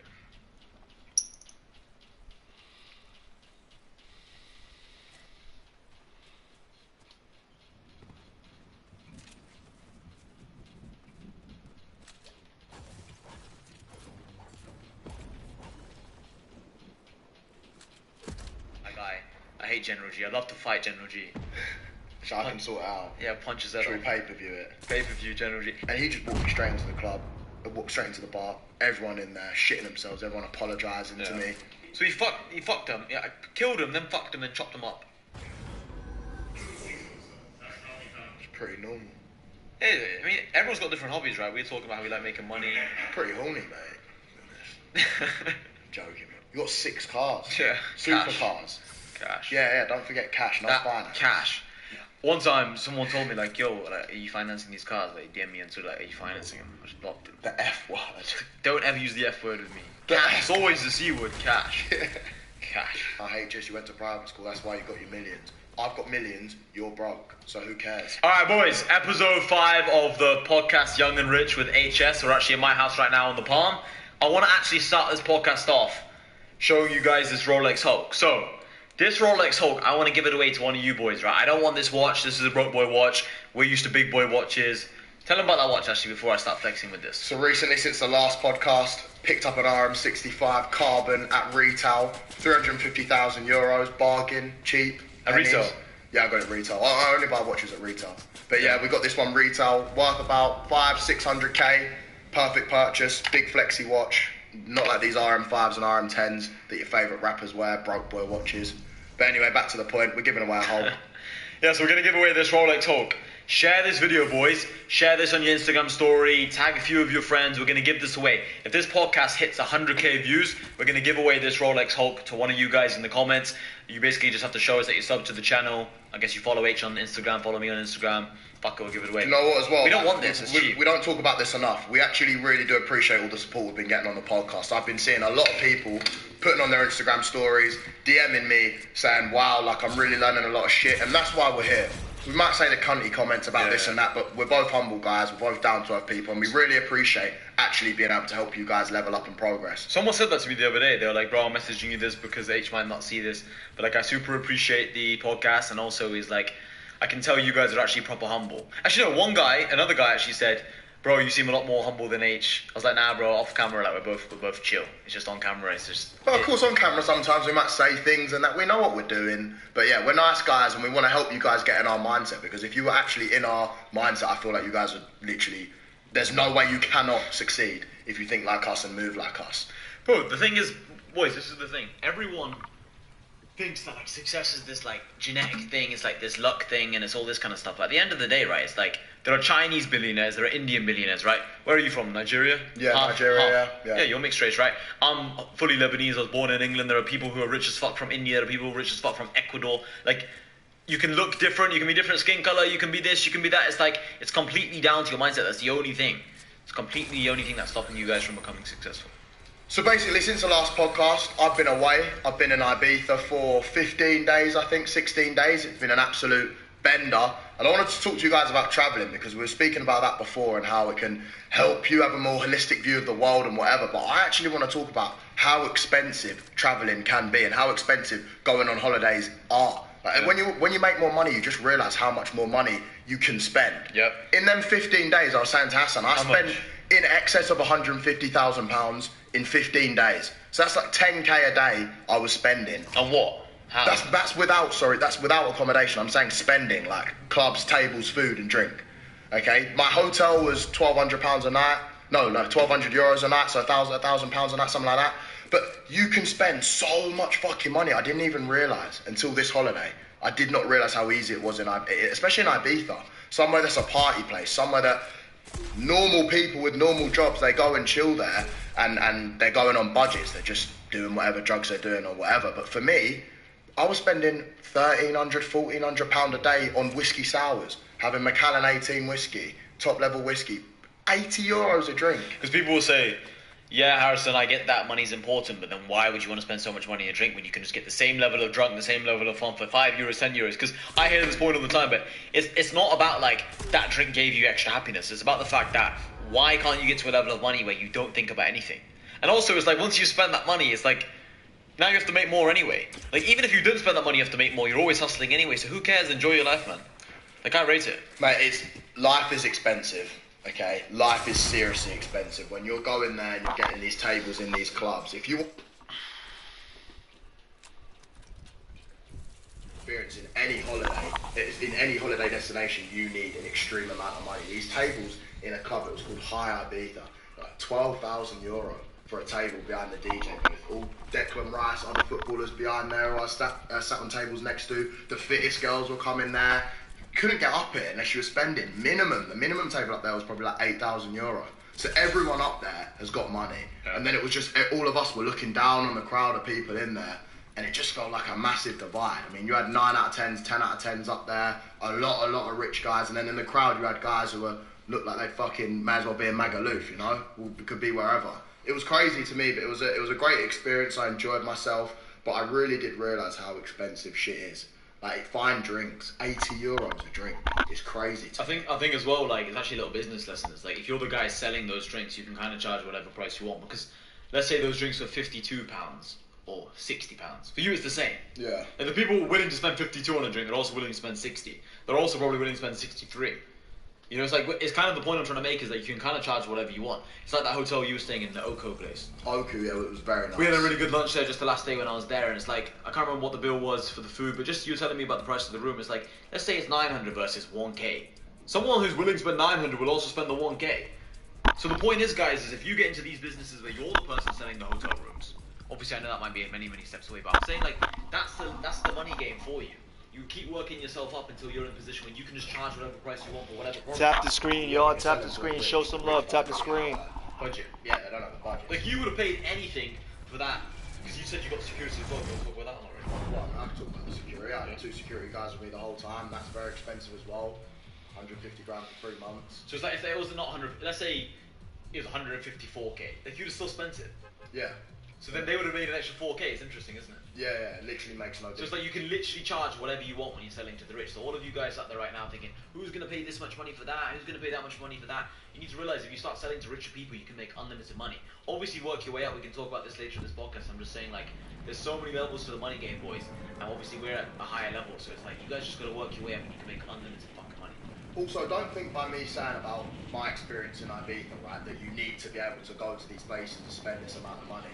I'm just sort of saying that the option is there to do that if you really want to have the most amount of fun in these places. There's also a yacht week coming up in Croatia. I was invited to that by a couple of my friends. It was something like £30,000 to go there for 6 days or something like that, 7 days. I don't know if the week's actually 7 days or not. But things like this where there are multi-millionaires, billionaires on yachts, they all meet together, they fly out, 6 supermodels each, and they're on boats and things like this. That is the type of level of experience that I want to live in life, and it just depends what type of experience you want to have. I could go to Ibiza with my friends, I did, on one of the nights, and just go in the crowd without a table. I'd still had as much fun, pretty much. But I'm just saying, if you want the finer things, you've got to start making serious. But I would argue, bro, because we've spoken about this before, the only reason you're having fun in the crowd when you were with your friends the other nights is because you know you can afford that table. And we're both the kind of guys that if we were always forced to be in the crowd, then we'd be unhappy. You know what I'm saying? Oh, for sure. So it's like we're only enjoying the crowd and stuff like this because we know it's a one-time thing. It's a one-night thing with our friends, whatever. Yeah, that's a very good point. If I felt like I couldn't do something and therefore felt that these guys were better than me, that would piss me off. And like I said before in another podcast, I ended up having a shit night one time when a rapper come in because the power dynamic shifted. Yeah, I completely agree with that. Yeah, I think we talked about this before, like, or maybe I spoke about this on one of my voice notes on my Telegram channel. Like, it's kind of good to feel that insecurity at times, especially when you're on the come up as a guy. It's like, if you're sitting there thinking that you're better than everyone and you're completely broke living with your parents right now, then there's something wrong with you. You're a bit deluded. Like, I've never been one of those people who are just completely deluded. Like, although I was super optimistic and confident, I always knew the future me was going to be successful. I didn't just sit there thinking the current me is better than everyone if I wasn't. That's just retarded. No, you've got to be realistic with yourself. If you're realistic with yourself in anything you do, that will actually help you progress. It's when you're deluded, but that's a killer of progress. If you think you're good at something when you're not, and you're overconfident for no reason, that's a real problem. But if you're confident in your ability, but you're actually realistic, then that pushes you to the next levels. For example, say you're playing football. If you're one of the best in your academy, which I wasn't, but these guys I know I wasn't one of the best at my academy when I used to play for West Ham, but the best players who were really confident in themselves and knew they were the best. I remember they used to tell me, they used to say things like, yeah, I'm the best, I'm the best, I'm the best. Some of them are playing pro team football, but for me, I was realistic with it and I didn't give up school because I knew that I wasn't that unreal, you know, and it paid off, I guess, because I could have been like one of them guys that put all their eggs in one basket. Well, you're richer than those guys anyway, 99% of them. One of my friends who had a unrealistic view of how good he was at football is now doing coaching for kids like 5 years old and literally messaged me the other day saying, oh bro, can you help me teach me how to trade, can you give me a one-to-one? I was like, bro, I can't give you a one-to-one. He was like, can you do me like an hour a week here? And I was like, no bro, I don't know you like that. But Yeah, these yeah. guys are completely fucked up because of their overconfidence in certain areas. It can be a killer. But if you have the right to be confident That's a in good something, point. then believe in yourself and do it for sure. But you really need to be realistic, and you need to be realistic with yourself and not other people. I think you know deep down. Like, I think you know deep down if you're good at something or you're not good at something. But a lot of people say, like, oh no, but I'm not good at making money. But it's like, what would you say to those people then? Because I'd say, like, you can't not be good at making money. Like, you just have to find something you're good at and then There's just so start. many different things, so many different options to make money in. Yeah. Especially with nowadays with the internet, you can make money doing fucking anything. Okay, so there is something that you can do to make money. There is something that every single person can do to make money. Okay, if you're not good at anything, be a fucking porn star. Porn stars make some money. Okay, OnlyFans models make money. What are they good at? Like, what do they say they're good at? But the product's their tits, right? Exactly. Like, every girl's got tits, so you can manage those girls. Everyone can make money, therefore it's possible. Do you for agree that every we live in single like an attention economy nowadays? I've heard that saying quite a lot online. Yeah, we definitely live in an attention economy. Of course, I know that firsthand by being by having a lot of followers. It's very easy to make money when you have a lot of followers and you have a strong following. You need to have a strong following though as Right. well. There's a difference between having a following and having a strong one. That's why I'm a multi-millionaire and there are guys with 10 times more followers than me that are broke and that are doing teeth whitening ads to get by. So there's a massive difference. It's about having the attention and making the most out of that. Something that's interesting. You know Geordie Shore? I don't know if you ever watched that back in the day. No, but I know what it is. I used to watch it sometimes, and TV there were show. guys on there who were extremely famous, like Yeah. extremely famous, millions and Is millions. that Joey of followers. Essex, that kind of thing? No, not Joey Essex, like Gary Beadle and Scott. No, You know, no, Scott, I know- Geordie Shore, you yeah, must know these yeah, guys. I know Like, them. you didn't even Yeah, watch yeah, it, but yeah. you know them. They're Yeah, that yeah, I know famous. them, yeah. What are they doing now? Guess. knows? OnlyFans, all of them. Really? pretty much. That isn't Gary so did well, I think. Got a house, got 2 houses. Scott, all the other guys, OnlyFans modeling, and they're broke. I saw them out in Ibiza, skinned. Like they're actually skinned. Talking to them, like I wasn't talking to them, but people I know were talking to them, saying, like, "Fuck, they're seriously struggling." And that's because they couldn't use the attention that they had in a good way. 'Cause you have to be a smart businessman as well. But I was gonna say that as well, bro, because a lot of people ask me this as well. They say like, yeah, like I understand that if you get followers, you get attention, you can make money, but then it's like, what product do I have? And I always say to people like, first focus on actually just giving people value, then you can always make a product after. Like say right now one of you guys had 100k subs on YouTube, or you had 100k followers in the fitness niche. I'm sure you could put together some form of offer or some form of email to Harrison and be like, look, I have 100k followers on YouTube. This is how many views and likes I get. Could you work with me? We can have this kind of product together, or give me a suggestion. I'll give you this percentage of sales. I'm sure Harrison would be interested in hearing that. Like if you get the attention, that's the hard part. Then you can always monetize it. Yeah, you And don't this- want to think about when you're entering the social media world. You never want to think, how can I make money off of this? Because the people that are entering it just thinking, how do I make money? How do I make money? How do I make money? It will show in the content they're making, and it will show that they're not authentic. You want to build your fan base, build your audience, and then monetize it by helping them out. For me, it was in the fitness scene. It was just helping them get fit, helping them get in shape. But yeah, you definitely don't want to go into it just thinking about the money, because people see through that. It's very obvious when you're just completely focused on the money and you're not actually giving them any value. As soon as you've got a bit of attention, if you actually offer your fans a product that's good, or even better than everywhere else on the internet, of course they're going to go with you, because they already have some loyalty to you, because they enjoy your content and they resonate with you, otherwise they wouldn't follow you. I can only give the advice of what I did, and I played it pretty perfectly, to be honest. I gave value at every single step of my career with my fans, whether it was through the training programs, whether it was through the trading, whether it was through watches, anything. I give them value. Even with the girls, them watching you might give them confidence. They're like, yeah, I can talk to that girl. Yeah. And that's probably why so many people watch it, because they're sat there thinking like, I can do it. Yeah. Sometimes you just need to see one other person do it, so then you think I can do it. Even the other day, you know what? One of my good friends from school, he messaged me like, yo, bro, I saw that podcast with you in HS. That's probably the first time he saw me like on social media, because that podcast went big, right? And he was saying, yeah, bro, it's super good to see you're still the same Hassan, you're still humble, because he hasn't heard from me too much in the last couple of years, because I've not really kept in contact with too many people from the past unless I was really close to them, right? They're really, really close to him. And he was saying it's good to see that you're still the same Hassan and the money hasn't changed you. And anyway, we were talking for a few minutes back and forth, and he was just saying, yeah, I think I'm going to start the YouTube tonight, but it's not meant for me. Like, he literally said, I'm going to start the YouTube because of that podcast, you know? Because he's like really big into the gym, like he's huge. You know, he's about the same size as you almost, and now I said like, yeah bro, just do what you're interested in, like get attention online, you can sell fitness programs, you can sell whatever. And he's like proper encouraged. And he was kind of worried about saying certain things online because maybe it might lose him job opportunities in the future, like career opportunities. And it made me think like we have such a different life now because we're in a position where we can say whatever we want online, we don't give a fuck about anything. And we regularly make jokes about this.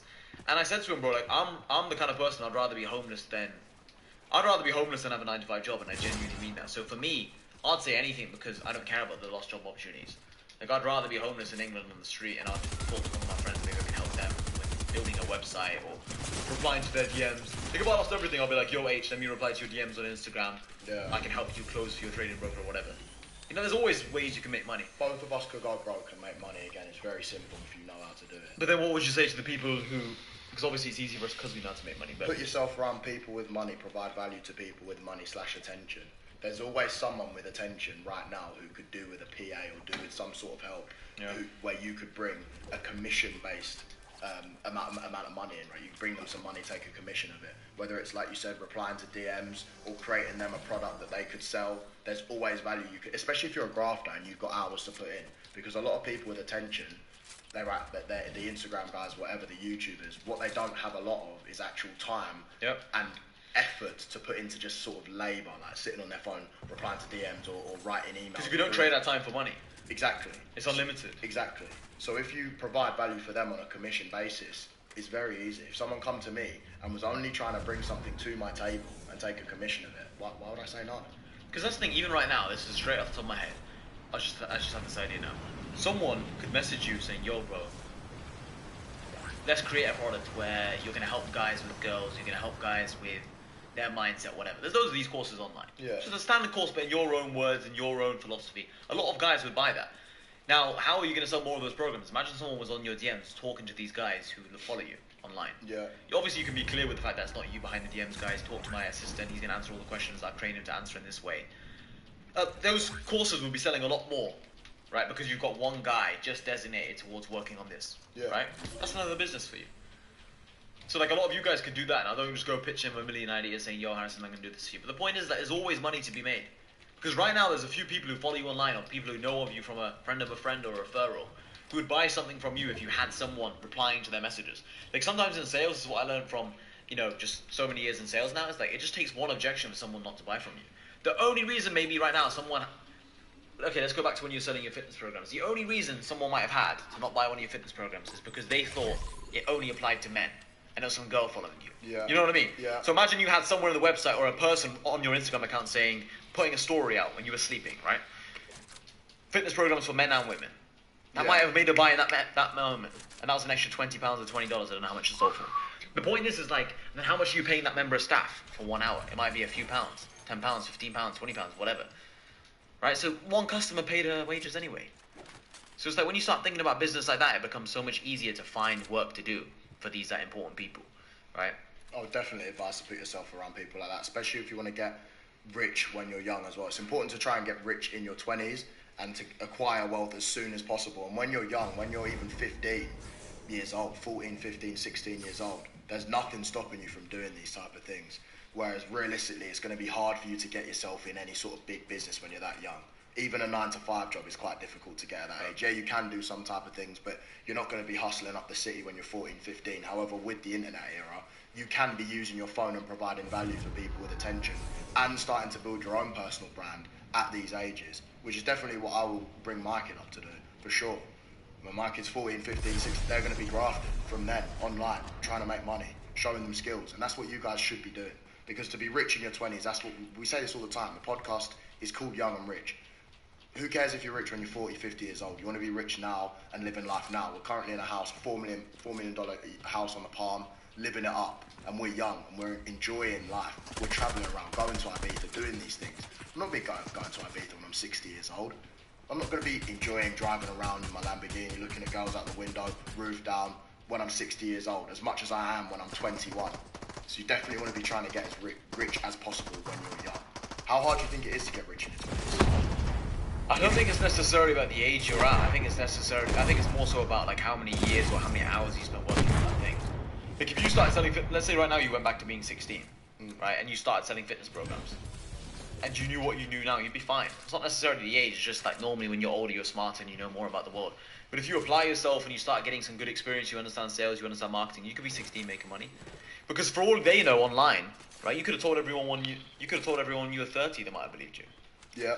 You know, so you guys could be 16 right now, People could think you're 21. Like, unless you go telling your age every fucking 5 seconds. You could be making TikTok videos the whole time they think you're 21. You don't even have to mention your age. People might not even ask. So the point I'm trying to make is your age doesn't matter that much in the marketplace. What matters is what you're actually giving people. If people look up to you at 16, good, then they're going to buy from you. The fact is, people bought those programs because they said, okay, this guy's in good shape, I want to buy his program. They didn't buy his program because they thought, oh, you're 19 or 20, however old you were. That's got nothing to do with it. If you were 28, I don't think it would affect your results. No. It's just they respect you as a man and they respect your physique. However, with the fitness programs, obviously, if you're in mad shape when you're 18, it's more impressive. That's the only thing I would But then say. you have some people who say, like, if you're 34 or 38, it's hard enough to see when your metabolism slows down. Yeah, but that you've got to think we're smart and we know that. That people don't know that. People look in the fitness industry for sure. People look at your age, and that's it. If you're in mad shape when you're 16, 17, 18, you're respected higher than someone who's 23, 24, or even 40. No one cares about the 40-year-olds on social media. That's True. It's a young We're man's lucky. game. We're lucky because most people watching this are going to be young. Social media is caring about the young people that are succeeding, not really. Because everyone young who's people. old and successful, you just look at them as like washed. People don't really care about Yeah, them as you're much. washed. People literally don't really care about them as much. But you've got to have the belief that you can be rich when you're young, when you're in your 20s and things like this. Because if you don't have the belief you can and you think that it's something that's going to come when you're 30 and 35, then you're not going to... I think it will never come. Yeah. Because a lot of people think, yeah, like, I have all the time in the world, but it's like, if you just wasted from 18 to 25, let's say right now you're watching this, you're 18, 19, 20, 21, whatever. If you just stay poor till 25, let's say from 18 to 25 you're half trying, half assing. What makes you think the next 7 years from 25 to 32 is going to be that different? I'd argue they're going to be the same, if not worse, because you're going to have kids, you might have a wife as well, more responsibilities, more distractions. It's going to be awful for you. I really believe, like, if your mindset should be, if you don't get rich this year, when am I going to get rich? Next year? What's going to change next year? If you're not going to get rich next year, all right, what's going to happen in 2 years? I think you should be panicking to try and get rich. If I was to go back in time now, I think I would have moved with even more speed, more intensity. I actually think it's much, much easier to get richer when you're younger as well, because I feel like you can move much more reckless, take much more risk, because you don't have any responsibility. Like you were just saying, you don't have a family, you don't have kids, you don't have bills. Sometimes you're at university, you've got that sort of, you've got state paid accommodation for 3 years. You've got serious time where you're not going to be on the street if shit doesn't go well. So take the risk. Do them things. Do the things that other people might say, no, you can't do this, you can't do that. Do it all. Because them risks, they pay off. Big risks, big rewards. I took a big risk.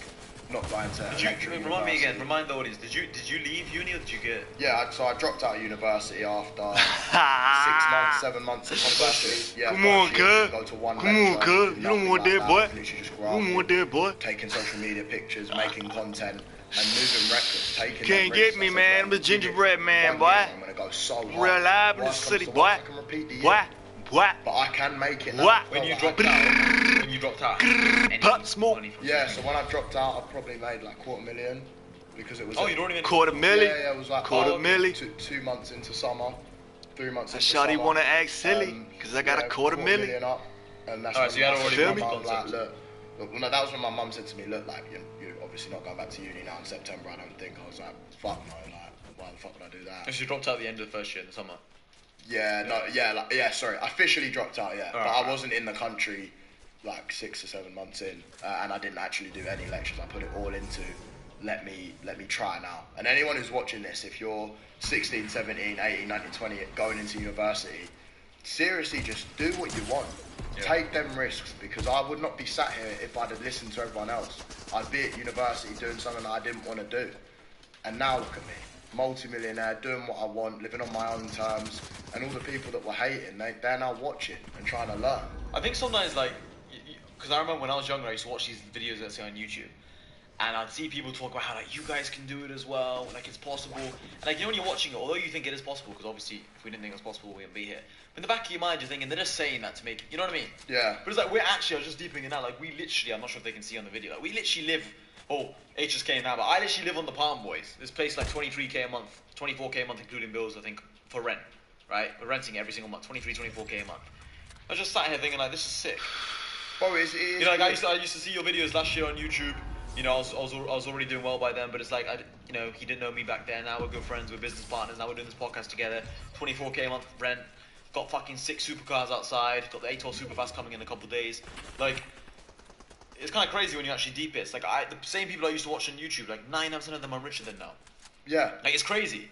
You know that guy you were talking about, the fitness guy, you said he was the one that's at a party with you and like one of your ex-girlfriends or whatever, and he was just trying to tell her like, oh, I'm making this much money a month and all these things, and we were laughing about this stuff because you used to like look up to this guy, and you know, he used to say how you used to think he was doing so well, and now you've lapped all these people.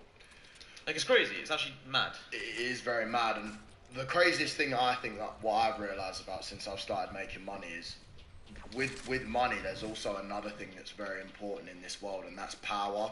And they're very different things, because you can be rich and not that powerful. I would say right now I'm not that powerful. I'm getting there, but I'm not that powerful. I would say from what I know of you, you're not that powerful in terms of what I've seen and what I've witnessed, which I'll go into in a couple of minutes. But there's a massive difference. What is the difference? And powerful is, you don't even need, so say there's a billionaire, okay, billionaires are going to be powerful. So there's a multi-millionaire, okay, tens of millions, and there's someone who's a gangster, and he's from a gangster family, and he's got a couple million, but he's not on that level. He can outdo you, he can fuck you because of his power. If you enter his house, you enter his area. No, I don't mean a gangster as in like a blocking.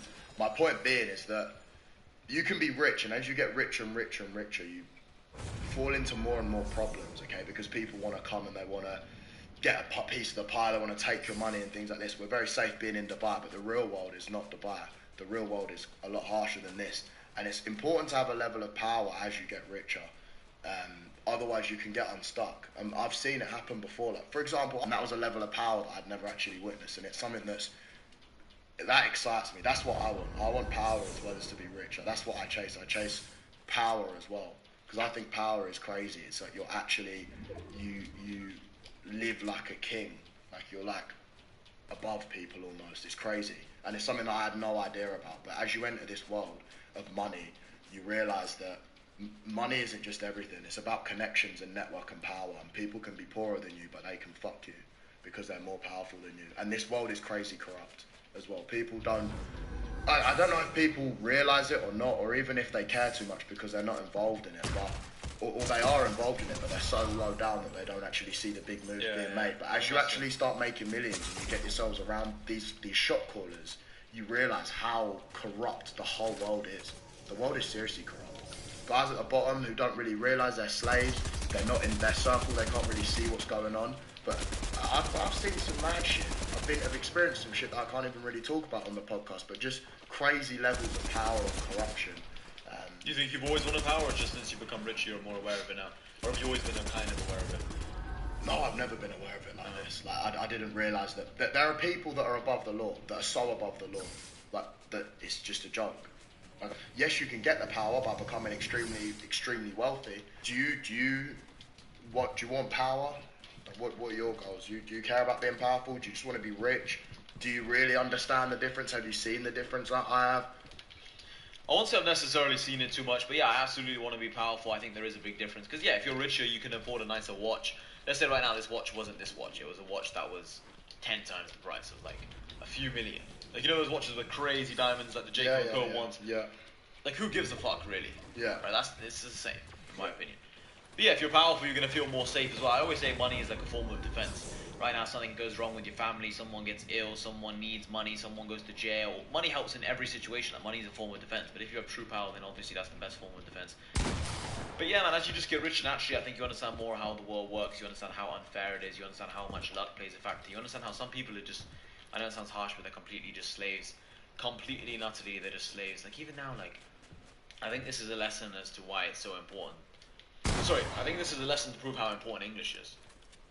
Because even the other day, I picked up I was in the petrol station, gas station, and I saw this worker.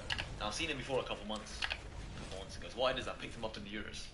Right, I thought, is it the same guy you took out a couple months ago? Yeah. Oh yeah. So I took this guy and put him in the euros. Yeah. And then I gave him, so I asked him how much money did you get paid? Because I get paid 900 dirham a month. It's like $220 a month. No, $8 dirhams a month. $8 a day. Yes. Jesus. I was like, well, $8 a day? Like, well, I didn't say that so much. I was just thinking, $900 a month. Yeah.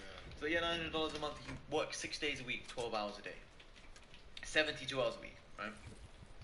Anyway, I'm like, bro, here's 1,000 dirhams. I give him 1,000. That's 1 month wages. Yeah. Now here's another 1,000 dirhams. That's 2,000 dirhams. So that's $540. Yeah. Literally more than 2 month wages for the guy. I just gave it to him cash. He was super happy. Anyway, I was talking to him. Because his English is so shit, I can't be bothered to say what I wanted to say to him. But what I was gonna actually say to him is like, bro, do you want to be part of my YouTube series? I was thinking about doing some kind of like, you Get know, him how on you, the podcast. I actually could, yeah. Can you talk English? No, that's what I'm saying. His English is shit. Huh. But like, you know how you had General G on him and you kind of Yeah. took him around, walking Yeah, clothes and food. yeah. I was thinking about taking this guy with me around the world, taking to Ibiza, taking partying and all these things. He's like 20 years old. He's from Bangladesh, but his English is shit. And I was just thinking, if this guy had better English, I probably would take him with me to a YouTube series. But because he's so annoying, because he Let's go! Let's go! That's a dub, baby. It takes too much of my time to pull pockets. I just gave him his 2,000 dirham and just went out. The point I'm trying to That's make was, it. I'm done. That's what I wanted, baby. 10 matches, however many it was, but we got the job done. We shot 100 arrows and aim and shot and hit that one, but it was worth it, baby. I'd love to fight General G. So I can sort it out. Punches Should we everyone. pay-per-view it? Pay-per-view, General G. General G